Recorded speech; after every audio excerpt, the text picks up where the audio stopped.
اس علاقے کے ماحول کے حساب سے خواتین کے ساتھ زیادہ گھلنا ملنا مناسب نہیں تھا، چنانچہ میں نے اس قسم کی کوئی کوشش بھی نہیں کی۔ میں نے ان کے ساتھ سوائے پروفیشنل معاملات کے کبھی بات چیت کرنے کی کوشش نہیں کی، لیکن وہ کہتے ہیں نا کہ جب انسان چاہتا ہے تو کئی بار چیز ملتی نہیں ہے، اور جب نہیں چاہتا تب کئی بار چیز اپنے آپ اس کی جھولی میں آ کر گر جاتی ہے۔ ایسا ہی کچھ میرے ساتھ ہونے والا تھا۔ یہ علاقہ عام طور پر تیز بارش یا طوفانی بارش کے لیے مشہور نہیں تھا، اور یہاں معمول سے بھی کم بارش ہوتی تھی، لیکن اس روز انتہائی تیز بارش اچانک شروع ہو گئی۔ کالج ٹائم ختم ہونے سے پہلے ہی زیادہ تر بچے جا چکے تھے، اساتذہ بھی زیادہ تر جا چکے تھے۔ میں اس انتظار میں تھا کہ شاید بارش رک جائے اور پھر ہی نکلوں، لیکن میری قسمت ایسی نہیں تھی اور بارش ہوتی رہی۔ کالج بند ہونے کا وقت ہو چکا تھا اور مجھے جلد ہی یہ احساس ہوا کہ ملازم بھی کالج بند کر کے جانا چاہتا ہے، چنانچہ میں اپنی موٹر سائیکل پر باہر نکلا۔ کچھ دور ہی گیا تو مجھے اپنی خواتین سٹاف ممبرز میں سے ایک سڑک پر پریشان حالت میں کھڑی نظر آئی۔ وہ پیٹرول پمپ کے ایک شیڈ کے نیچے کھڑی تھی۔ میں نے قریب جا کر سلام کیا اور پوچھا تو اس نے بتایا کہ اس کا شوہر صبح کسی وجہ سے گاؤں چلا گیا تھا اور وہ کافی دور سے آتے ہیں۔ اس کا شوہر بینک میں ملازم تھا، جبکہ وہ یہاں نوکری کرتی تھی، اور پھر دونوں ایک ساتھ آتے جاتے تھے۔ اب وہ پریشان تھی کہ کہاں جائے اور کیسے جائے، کیونکہ شوہر کا گاؤں سے نکلنا مشکل تھا اور بارش بہت زیادہ تھی، جبکہ اس کا فون بھی بند ہو چکا تھا۔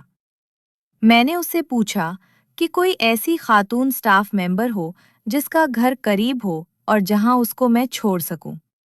اس نے اس بات پر حامی بھر دی۔ بھیگے ہوئے کپڑوں کے ساتھ ہم دونوں وہاں سے نکل پڑے، لیکن کچھ دور ہی جا کر ہمیں احساس ہوا کہ موٹر سائیکل پر ہم زیادہ دور نہیں جا سکیں گے۔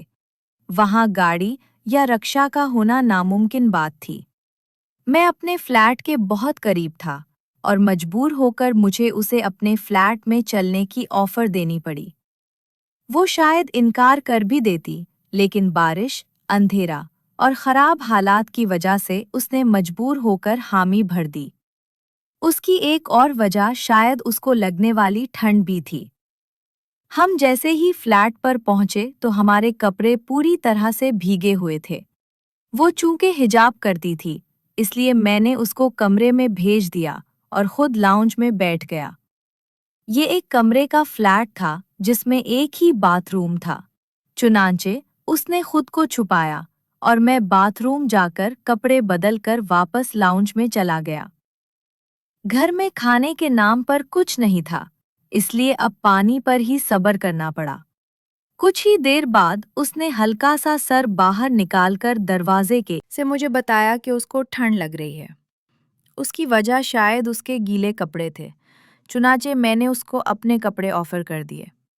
مجبور ہو کر اس نے کمرے میں ہی اپنے گیلے کپڑے بدل کر پھیلا دیے، لیکن باہر ٹھنڈ پھر بھی بڑھ رہی تھی اور لاؤنج میں مجھے مسلسل ٹھنڈ فیل ہو رہی تھی۔ وہیں دوسری طرف شاید اس کو بھی ٹھنڈ لگ رہی تھی، اس لیے اس نے ایک دفعہ پھر دروازے سے سر باہر نکال کر میری طرف دیکھا اور مجھ سے اس حوالے سے بات کی۔ موسم اس قسم کا تھا کہ وہاں کمبل وغیرہ جیسی کسی چیز کی ضرورت ویسے ہی نہیں تھی۔ اے سی ہوتا تو شاید میں اوڑھنے کے لیے کوئی چیز گھر سے لایا ہوتا، لیکن میں نے اے سی لگوایا ہی نہیں تھا کیونکہ مجھے اے سی کی سردی زیادہ پسند نہیں۔ بہرحال اس ٹھنڈ کا ہمارے پاس وقتی طور پر کوئی علاج نہیں تھا۔ تبھی میرے ذہن میں ایک خیال آیا کہ کیوں نہ باورچی خانے میں چولہا جلا کر اس کے پاس بیٹھا جائے۔ میں نے ایسا ہی کیا اور برنر آن کر کے اس کے قریب بیٹھ گیا اور اس ٹیچر جس کا نام شمائلہ تھا کو بتایا تو مجبور ہو کر وہ بھی وہاں پہنچ گئی۔ اس نے اپنے چہرے کو اب بھی چھپا رکھا تھا، لیکن چہرہ چھپانا یا نہ چھپانا کوئی خاص فرق ڈال نہیں رہا تھا۔ اس کا قد ٹھیک ٹھاک تھا کیونکہ وہ گاؤں سے تعلق رکھتی تھی، اور گاؤں سے تعلق رکھنے والی خواتین عام طور پر اچھے قد کاٹ کی ہوتی ہیں۔ دوسرا، اس کا جسم تھوڑا سا پھیلا ہوا تھا یعنی وہ موٹی نہیں تھی لیکن چوڑی تھی۔ اس کے نشیب اور فراز کافی حد تک واضح ہو رہے تھے۔ بجلی ویسے بھی نہیں تھی اور ہم دونوں برنر کی گرمی سے کسی حد تک بہتر محسوس کر رہے تھے، جبکہ باہر طوفان تھا کہ رکنے کا نام نہیں لے رہا تھا اور بارش مزید تیز ہو رہی تھی۔ میرا فلیٹ دوسری منزل پر تھا اور باہر سے مسلسل شور بھی سنائی دے رہا تھا۔ چنانچہ میں نے اٹھ کر ہلکا سا پردہ ہٹا کر باہر دیکھا تو دیکھ کر میرے رونگٹے کھڑے ہو گئے۔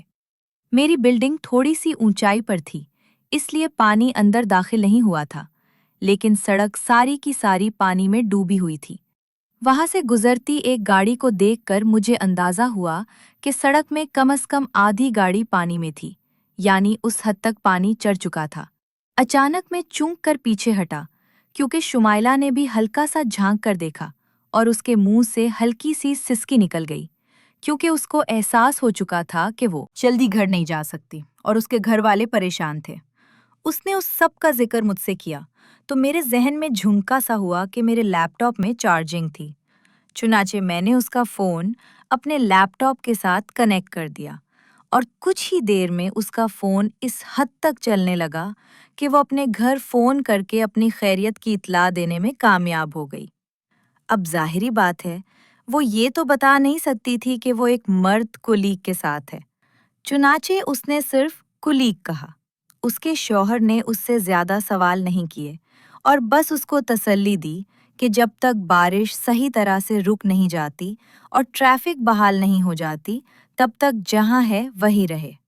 ہم دوبارہ باورچی خانے میں بیٹھے تھے جب گیس نے بھی لال جھنڈی دکھا دی، یعنی گیس کی لوڈ شیڈنگ ہو گئی، جو کہ روز کا معمول تھا کہ گیس ایک خاص ٹائم پر کھول دی جاتی تھی اور بعد میں بند کر دی جاتی تھی تاکہ گیس کی کمی کو پورا کیا جا سکے۔